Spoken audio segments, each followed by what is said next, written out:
So today I would like to discuss System Shock 2, and what really made me want to talk about it is that for some reason nobody makes games like this anymore. Call me an old fag, but I think that most quote-unquote AAA games were better back in the day, and System Shock 2 is a great example.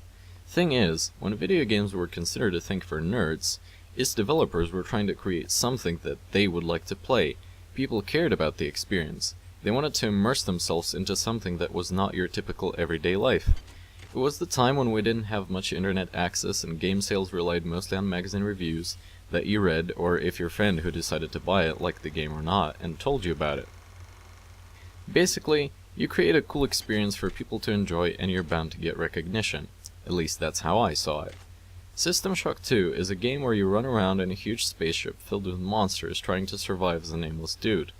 It's an FPS with some heavy RPG elements involved from a gameplay perspective, and it's also considered to be a survival horror. Despite being released in 1999, having no NPCs to interact with, and barely focusing on the story, I can't name a lot of modern games that make me feel the same way System Shock did and still does. You felt completely alone in a hostile environment, and you had to adapt to the challenges that the game offers. The player always had to manage his resources and use them wisely, let it be appropriate ammo for each type of enemy, or upgrade points that you get for completing objectives. Some games like Vampire the Masquerade Bloodlines even punished you for skilling wrong abilities, though that may be the result of the game being rushed without completion and is pretty extreme in general as it can screw the whole playthrough.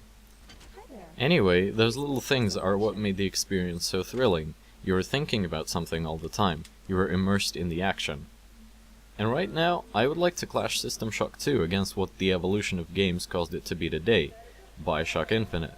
And yes, I know that they're really different games and you can't compare them, but that's the entire point. BioShock Infinite went completely the other way, focusing on the story and narrative first, and on the gameplay later. And here's the problem.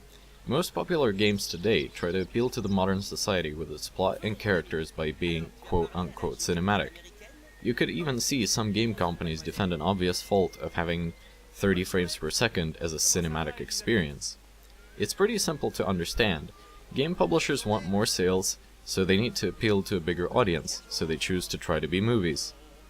I'm not saying it's a bad thing.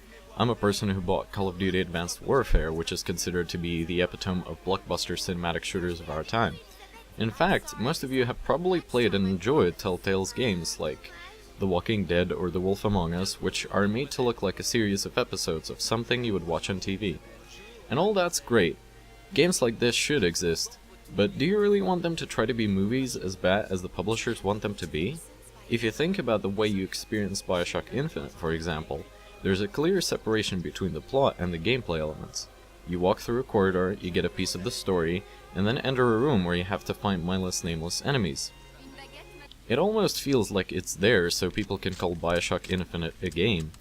Once again, focus on the story is always good. It sort of grounds everything in a believable reality, but it shouldn't be prioritized over gameplay as it's just a part of the experience. If you're thinking about survival horror set on a spaceship, you may remember Alien Isolation. It's obviously based on the movie, so it tries to act like one at times. And it's exactly the thing that draws you out of the immersion straight away. You crawl around, try to hide from the enemies, craft equipment with whatever resources you have, and that's all great. But as soon as you encounter NPCs or a cutscene starts, you wish it wouldn't. The characters' facial animations are poor and unbelievable, which clearly means that the developers did not have enough budget or time to make them better. And here comes the funny part, because it's exactly what went on with System Shock 2. The technology back in the day did not allow you to make any sort of believable characters that you would see. However, the way this problem was fixed actually played a significant role in the game's overall atmosphere. During your playthrough, you would encounter audio logs and notes left by the crew members which give out important information so that you could progress further in the game. Those logs also help to explain what was or is going on from a storytelling perspective for those people who care.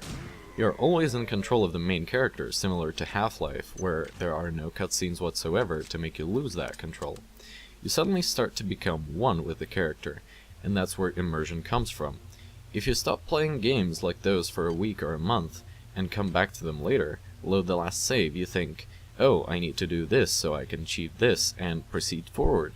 Whereas if you did the same thing with some of the modern titles, You would have to remember the entire plot to understand what was going on, and who are these characters that everyone talks about in the game.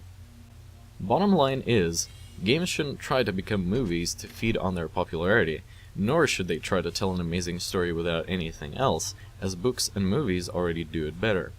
Every good story has some sort of sense or idea put beneath them. Some are basic and some are more complex. But where games excel movies and books is how strong the delivery of that idea is. Cooperative games like Left 4 Dead are a great example of such thing. While being a mindless zombie shooter, it also teaches its players to work together in order to achieve something. One of the reasons why Dota 2 and League of Legends are so popular is because they encourage people to work together as a team to win against their opponents. And the massive amount of satisfaction that people get from winning in such games is because they worked well together in order to achieve a single mutual goal. I know it may sound depressing when I talk about how modern games are going the wrong way, but I only mean it for just a part of them, obviously. In this day and age, people are free to create whatever experience they want and share it over the internet. Games like Dota and Minecraft wouldn't exist if it weren't for that. And with how soon virtual reality and its immersiveness is going to take over the video game world, I think we have some great experiences to look out for. So yeah, go make some games.